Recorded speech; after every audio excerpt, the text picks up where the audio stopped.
Wall Street Journal assistant editor James Freeman and Senator Rand Paul are on the same page. The Mueller report confirms it is now time for the Obama administration to account for its flagrant abuse of the surveillance powers of the federal government. While Democrats and other members of the resistance flail about in the wake of news, the Robert Mueller investigation did not find evidence that President Donald Trump's campaign conspired or coordinated with the Russian government during the 2016 presidential election. Freeman observed Monday the report confirms it is former President Barack Obama who owes the country an explanation for his administration's historic abuse of government surveillance powers. Freeman wrote, "The Mueller report confirms that the Obama administration, without evidence, turned the surveillance powers of the federal government against the presidential campaign of the party out of power. This historic abuse of executive authority was either approved by President Barack Obama or it was not.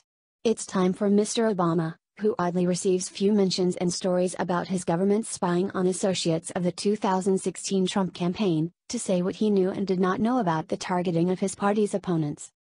Paul, a Republican from Kentucky, similarly tweeted, "It is time to investigate the Obama officials who concocted and spread the Russian conspiracy hoax." Freeman elaborated that it is difficult to imagine, if aware of the scheme, Obama would not have been interested in his Justice Department's plans to seek information obtained through wiretaps on the Trump campaign. Going all the way back to his campaign for a U.S. Senate seat in Illinois, Mr. Obama had aggressively advocated for preventing federal abuse of surveillance powers, he explained, noting that Obama had decried the USA Patriot Act in 2004 for using the war against terrorism to violate U.S. citizens' civil liberties. "It's time for this lawyer and alleged passionate defender of the Bill of Rights to explain the actions of his overzealous and overreaching executive branch," Freeman asserted. "If he didn't find out about the wiretapping until after the fact, when exactly did he learn about it and how did he respond?"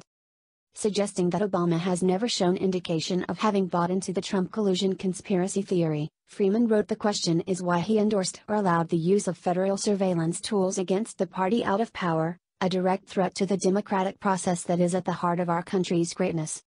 Mr. Obama might have room to deny any knowledge of the details of the surveillance abuses, given the story his FBI director told Congress, if anybody could believe that story, Freeman doubted, and ultimately drew the conclusion that the absolute bare minimum that Mr. Obama owes this country is an explanation of the actions of his government in spying on a presidential campaign.